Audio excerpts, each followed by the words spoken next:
بسم اللہ الرحمن الرحیم۔ آپ کے سامنے ایک دو باتیں جو ایام فاطمیہ کے حوالے سے ہیں، کچھ باتیں کرنا چاہوں گا۔ شاید 5-6 منٹ سے زیادہ 10 منٹ سے زیادہ آپ کا وقت نہیں لوں گا۔ اقتباس دیجیے محمد پاک محمد پہ۔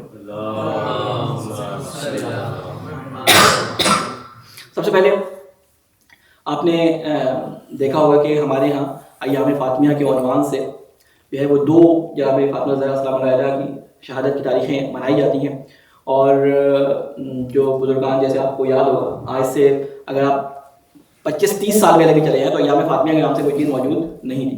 میں آپ کو بتا رہا ہوں کہ دین کے اندر کوئی چیز ریچولز جو داخل ہوتے ہیں وہ کس طرح سے داخل ہوتے ہیں، اور پھر آئندہ آنے والی نسل اس کو دین کا حصہ سمجھ کر اس پہ عمل کرنا شروع کر دیتی ہے۔ آپ ایک مثال میں آپ کے سامنے دے رہا ہوں، اور پھر اس سے ہاں قضا آپ ٹھیک ہے نا، ما قبل تاریخ اس کو دیکھتے جائیں کہ کس طرح کوئی چیز دین کے اندر ریچولز داخل ہوتے ہیں۔ کیونکہ یہ میں اس کا شاہد خود ہوں تو میں اس کو آپ کے سامنے بیان کر سکتا ہوں، کیونکہ خود میں نے اپنی آنکھوں سے دیکھا اور میں اس کے اندر شامل ہوں، خود اس ترویج میں بھی شامل ہوں، اس لیے میں آپ کو بیان کر رہا ہوں کہ آج سے تقریباً کچھ نہیں تو 20 سال پہلے یا 22 سال پہلے ایام فاطمیہ کے نام سے کوئی دن نہیں ہوا کرتا تھا۔ ایام فاطمیہ کے نام سے کوئی اتنے لمبے عشرے اور اتنے لمبے ایام، 30 دن اور 29 دن جو ہے وہ نہیں منائے جاتے سو کے۔ اس کا اثر اچھا بھی ہے اور اس کا اثر ایک برا بھی ہے۔ اچھا اثر بیان کرتا ہوں، برا اثر بیان کرتا ہوں۔ یہ اختلاف کیوں ہے کہ ایک جو ہے آپ 13 جمادی الاولیٰ کو منا رہے ہیں اور ایک جو ہے وہ 3 جمادی الثانی کو منا رہے ہیں؟ اس کی اصل وجہ کیا ہے کہ یہ دو تاریخیں ہمیں تاریخ میں کیوں ملتی ہیں؟ اس کی وجہ یہ ہے کہ پہلے زمانے میں عربی جب لکھی جاتی تھی تو اس کے اوپر نقطے نہیں ہوا کرتے تھے، ٹھیک ہے؟ اور یہ جو روایت جناب فاطمہ سلام اللہ علیہا کے بارے میں آئی ہے وہ روایت ایک ہی ہے لیکن دو طریقوں سے بنائی جاتی ہے۔ اور روایت کیا ہے کہ رسول اکرم صلی اللہ علیہ وسلم کے 75 دن بعد یا رسول اکرم صلی اللہ علیہ وسلم کے 95 دن بعد جناب فاطمہ زہرا سلام اللہ علیہا کی شہادت ہوئی۔ اب یہ 75 یعنی 75 یہ دو تاریخیں دو دن کیسے معین ہو گئے؟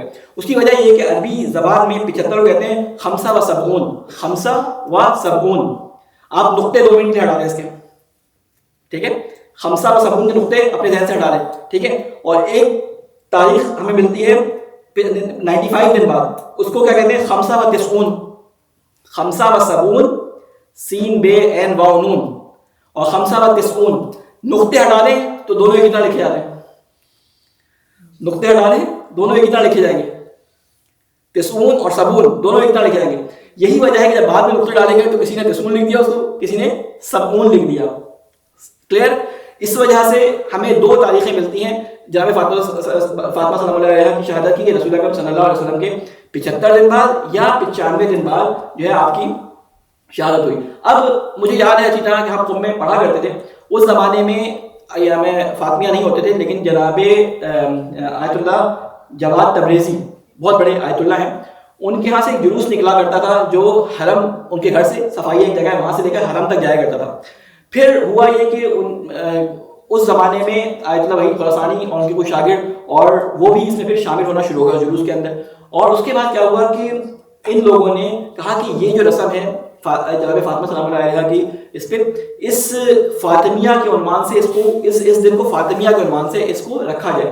انہوں نے بڑے بڑے پوسٹر چھپائے، اور اتنے بڑے بڑے پوسٹر کہ وہ 2 فٹ یا 3 فٹ چوڑے اور 3 فٹ لمبے، بڑے خوبصورت، اور اس میں پلاسٹک لیمونیٹ کر کے جتنے مبلغین اپنے ممالک کے اندر گئے، خصوصاً پاکستان کے اندر بائی روڈ جاتے تھے، میں خود کوئی 20-25 پوسٹر میں لے کے گیا تھا پاکستان، میرے ہاتھ بھی بھجوائے گئے تھے وہ، ٹھیک ہے؟ اور کہا کہ یہ پاکستان مختلف امام بارگاہوں میں جا کے ہدیہ دیتے۔ وہ اتنا خوبصورت پوسٹر تھا، اس پہ لکھا تھا یا فاطمہ بلیک ون سے، آج بھی وہ پوسٹر مختلف جگہوں پہ بینر پہ نظر آتا ہے۔ وہ اتنا خوبصورت تھا اور پلاسٹک کوٹڈ ہوا، اتنا مہنگا، تو لوگوں نے اپنے امام بارگاہوں میں لگا دیے۔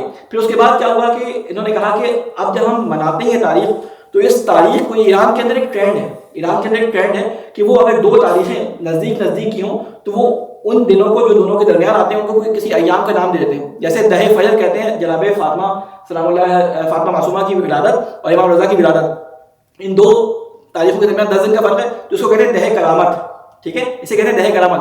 جبکہ جناب فاطمہ معصومہ کی ولادت کی تاریخ پتہ ہی نہیں ہے تو انہوں نے خود سے تاریخ مقرر کی، ہمارے سامنے مقرر کی، پہلے مقرر نہیں تھی، ہمارے سامنے مقرر کی، ٹھیک ہے؟ مقرر کرنے کا مقصد یہ نہیں کہ کوئی سے بدعت آ گئی، اس سے یہ کہ اس تاریخ میں حضرت فاطمہ معصومہ کا ذکر کر دیا جائے، تو ان کے یہاں ایک رواج تھا۔ یہی چیز ایام فاطمیہ میں ہوئی کہ انہوں نے کہا کہ پہلے فاطمی سے لے کر دوسرے فاطمی تک ان کو ایام فاطمیہ کہا گیا. اب ہوا یہ کہ ان میں پہلے 2 دن مجلس ہوتی تھی, پھر 3 دن مجلس شروع ہوئی, پھر عشرہ شروع ہونا شروع ہو گیا, اور یہ پھر اب ایام فاطمیہ کے نام سے اب آپ جا کے دیکھیں تو پورا جس طرح عاشور پہ بلیک ہوتا ہے اسی طرح وہ اب ایام فاطمیہ میں بلیک ہوتا ہے. یہی حال پاکستان میں اب پچھلے 5 سال سے ہو رہا ہے. پھر کیا ہوا آپ کو یہ دیکھیں کہ کیا ہوا, اب پاکستان میں اس کو ٹرانسفر کر دیا گیا. روز علی اصغر 7 حضرت علی اصغر 7 یا 6 محرم کو انہوں نے یوم اصغریہ کے نام سے, یوم اصغر حضرت علی اصغر کے نام سے منانا شروع کیا, اور کہا کہ چھوٹے چھوٹے کفن اور چھوٹے چھوٹے ہرے پٹکے انہوں نے اپنے اپنے بچوں کو جلوسوں میں پہنائے, اور حضرت علی اصغر کے نام پہ کہا کہ ہر 6 محرم کو حضرت علی اصغر کا یا 7 محرم کو حضرت علی اصغر کا دن منائیں گے. اور پھر وہ پڑھ کے جب مبلغین جایا کرتے تھے ان کو اس طرح کے 100 یا 50 دن جو جتنے لے جا سکے لے جا کے جہاں جلوس نکل رہا ہو یہاں پہ کوئی 6 محرم کا حضرت علی اصغر کے مصائب پڑھیں, اور یہ آپ یہاں پہ بچوں کو اپنے چھوٹے جن کے بچوں کو پہنائیں. تو کیا ہوا وہ مخصوص ہو گیا حضرت علی اصغر سے, وہ دن مخصوص ہو گیا. اسی طرح 40 کی مشین یہ بہت عرصے سے کربلا اور نجف کے درمیان ہوتی چلی آئی تھی. اس کو مختلف ممالک کے اندر اسی طریقے سے بنانا شروع کیا گیا. ہمارے آپ کے سب کی دیکھی ہوئی بات ہے نا کہ پہلے آپ نے کہاں دیکھی تھی, امریکہ میں, پاکستان میں کہاں دیکھی تھی, اب ہر جگہ ہونی شروع ہوئی ہے. اور آج آپ کو ایک اور اطلاع دوں کہ مشیع فاطمیہ بھی شروع ہو گئی ہے قوم کے اندر. 3 سال بعد آپ دیکھیں گے امریکہ میں اور جو ہے وہ پاکستان میں بھی اس کو, اور مختلف ممالک کے اندر آپ اس کو دیکھیں گے. تو اس طرح کیا ہوتا ہے کہ جب ہمارے بچے ان جلوسوں میں 10 سال تک جاتے ہیں اور آپ تو اس دنیا سے چلے جاتے ہیں, اب یہ اپنے بچوں کو بتاتے ہیں کہ دیکھو یہ دین کا حصہ ہے. اسے کہتے ہیں بدعت حسنہ, کوئی بری چیز نہیں ہے, لیکن اس کی وجہ سے کیا ہوا کہ اتنے سارے ایام کاظمیہ آ گئے, ایام محسنیہ آ گئے, ایام, بعض علماء اس کے سخت مخالف ہیں کہ ان تاریخوں کو آپ ہم منائیں. لیکن اب کیا ہوتا ہے سوال, اتنے سوال میرے پاس آتے ہیں, مولانا ہماری بیٹی کی شادی ہم نے جماعت ثانی کے اندر فلاں تاریخ کو رکھ لی, یہ ایام فاطمیہ چل رہی, شادی کریں نہیں کریں؟ اب بولو کرو تو کہیں کیسے مولانا ہے ہم کے ایام میں شادی کا حکم دے رہے ہیں, اور اگر نہیں کرو تو کہیں گے یار یہ کیسے ہے کہ یا اللہ رسول نے منع نہیں کیا یہ منع کر رہے ہیں. تو بندہ نہ نگلا جائے نہ اگلا جائے. ٹھیک ہے, کوئی مجلس کے لیے بنائے تو ہم ان کو اگر یہ باتیں کھری ساری سچی بتائیں تو وہ کہیں گے یہ مولانا تو ان کو تو بلانا ہی نہیں ہے دوسری طرف. ٹھیک ہے, میں آپ کو اس لیے بتا رہا ہوں کہ دیکھیں اس وقت تربیتی مراحل کے اندر ہماری اولادیں بچے چل رہے ہیں, آپ کو آئندہ نسلوں کی تربیت کرنی ہے تو کم از کم حقائق کا علم ان کو دے دیں, باقی جو اچھی چیزیں ہیں ان کو کریں, لیکن ان کو ایسے بنا لینا کہ اللہ اور رسول کی بات ہے اور اس دن کے اندر جو ہے کچھ نہ کرنا, وہ صرف عاشور کے دن کے بارے میں آیا ہے, وہ بھی مکروہ آیا ہے. ٹھیک ہے نا, عاشور کے دن کے بارے میں آیا, مکروہ آیا ہے, لیکن اس کو ایسا بنا لینا کہ اللہ نے حکم دے دیا, رسول نے حکم دے دیا.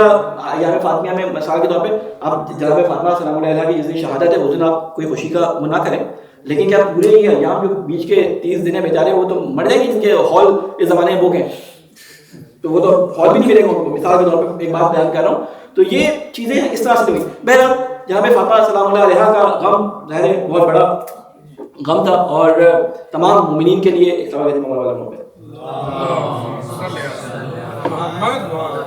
یقیناً میری باتیں بہت سخت ہوتی ہیں بعض دفعہ.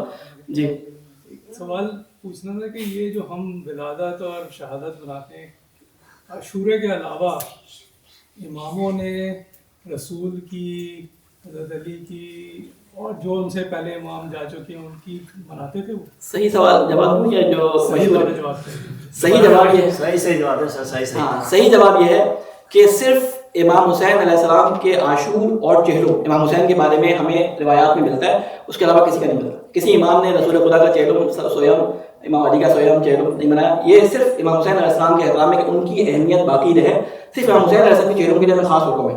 ٹھیک ہے, باقی اس کے علاوہ ہم صرف احترام میں ان کی یاد کو منانے کے لیے, اگر ہم ان کو بچوں کو بتانے کے لیے کچھ معین دن جو ان کی تاریخیں تھیں ان دنوں میں کہ اس دنوں میں امام علیہ السلام کا ذکر ہو, ان کے سیرت کے بارے میں, ان کے کردار کے بارے میں, ان کے کاموں کے بارے میں, تو وہ ہم لوگوں کو بیان کر سکیں. اصل اس طرح سے. باقی یہ کہ میرے علم کی بنیاد پہ, باقی کوئی میں تو طالب علم, کوئی بڑا عالم شاید اس کے بارے میں کوئی اور مزید بتا سکے کہ امام صادق علیہ السلام نے مثال کے طور پہ امام جو ہے وہ کاظم کا یا امام رضا نے امام موسیٰ کاظم کا یا امام صادق کا جو ہے وہ 10واں یا 20واں یا 40واں یا چہلم بنایا ہو, تو میرے ذہن میں, میری معلومات میں ابھی تک نہیں آیا وہ. رسول کی بھی نہیں, رسول اکرم صلی اللہ علیہ وسلم کی بھی نہیں. سر کالے کپڑے پورے سال پہنتے اس کا کیا ہے؟ جی پورا سال جو کالے کپڑے پہنتے ہیں, کالے کپڑے میں پہننے میں کوئی نہیں, نماز میں مکروہ ہے کالا کپڑا, اس کے علاوہ کالے کپڑے پہننے میں کوئی مسئلہ نہیں ہے. ہمارے یہاں مشہور ہے کالے کپڑے پہننے مکروہ ہے, کالے جوتے پہننا مکروہ ہے. کالے جوتے پہننا مکروہ نہیں ہے, کالے نماز کی حالت میں کالا لباس جو ہے وہ مکروہ ہے.